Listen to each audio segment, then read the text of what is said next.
சுவாமியே சரணமையப்பா. அகிலாண்ட கோடி பிரம்மாண்ட நாயகனே சரணமையப்பா. ஐயப்ப சுவாமியின் மகிமை பாகம் 97. பாருங்க, ஐயப்பன் தனதுடைய ஐயப்பன் அருளால தான் ஐயப்பன் ட்ரஸ்ட் ஓபன் பண்ணோம். ஐயப்பன் ட்ரஸ்ட் ஸ்ரீ கண்கண்டதை ஐயப்பா சேவா ட்ரஸ்ட் மூலம் தாம் புள்ள கேட்டதற்கு பலனாக முதல் முறையாக ஐயப்பன் அவார்டு வந்தார். பாருங்க, ரெண்டாவது பாருங்க, ஆன்மீக செம்மல் விருது ஐயப்பன் அருளால் நம்மளுக்கு கிடைக்குது. மூணாவது ஒன்று கொடுக்குறாரு பாருங்க ஐயப்பன். மூணாவது அவார்டு கருணையின் கடவாள் பகவன் ஐயப்பன் ஸ்ரீதர்ம சாஸ்தா. யார் நினைச்சு பார்க்குறாங்க இல்லையோ, என் தகப்பன் அன்னையும் தந்தையும் குருவும் குல தெய்வம் ஆன இஷ்ட தெய்வமான என் ஐயப்பன் பார்க்குறாங்க தம் பிள்ளை என்னென்ன வேலை செய்கிறான், என்ன போகிறான்.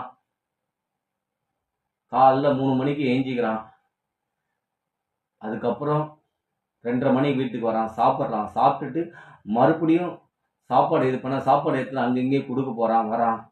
புள்ள ரெஸ்டே இல்லாமல் வர்றான், மறுபடியும் எனக்கு பூஜை பண்ணுறான், மறுபடியும் வேலை கிளம்பு வர்றான், பம்பரை மாட்ட சுத்துறான். எல்லாத்தையும் பகவான் ஐயப்பன் பார்த்து கொண்டே இருக்கிறான்.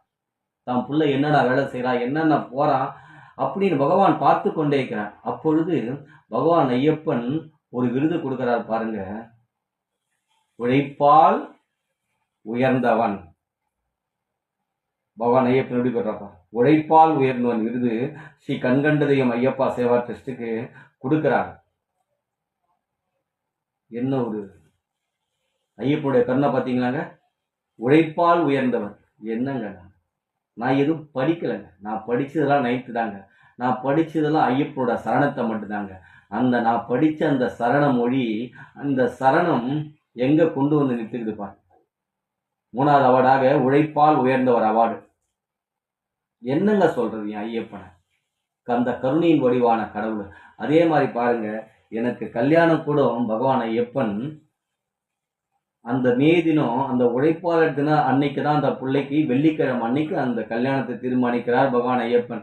நான் பிறந்தது வெள்ளிக்கிழமை, கல்யாணம் நடக்கப்பட்டதும் வெள்ளிக்கிழமை. பகவான் ஐயப்பனை பார்த்தீங்களா. அதுவும் பாருங்க, அவர் சரணத்தில் இருக்கிற மொழிய அவர் சரணத்தின் இதுவாக தன்னுடைய மருமகளை கூட அந்த பரிமள பிரியனே சரணமையப்பா.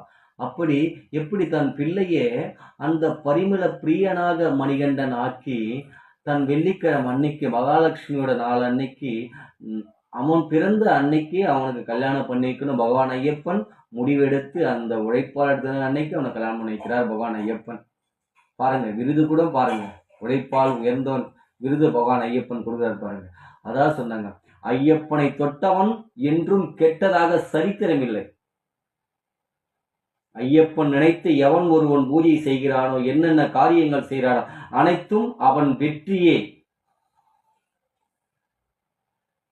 என்னங்க ஐயப்பன் கருணையின் பார்த்தீங்களா, கருணையின் வடிவானம் ஐயப்பன் தன் பிள்ளையை பார்த்து பார்த்து வளர்க்கிறார் பகவான் ஐயப்பன் ஸ்ரீதர்ம சாஸ்தா. தனக்கு வரும் துன்பங்களை எல்லாம் அவன் ஏற்று தன் பிள்ளைக்கு நல்லது மட்டுமே நினைத்து கொண்டிருக்கும் பகவான் ஐயப்பன் சொல்ல வார்த்தைகள் இல்லை. மிச்ச கதையை உங்களுக்கு நாளைக்கு சொல்றேன். சுவாமியே சரணமையப்பா. ஓம் ஸ்ரீ பூதநாத சதானந்தா சர்வபூத தயாபரா ரக்ஷ ரக்ஷ மகாபாவு மகா சாஸ்திரி தும்யம் நமோ நமக. சுவாமியே சரணமையப்பா. அகிலாண்ட கோடி பிரம்மாண்ட நாயகனே சரணமையப்பா.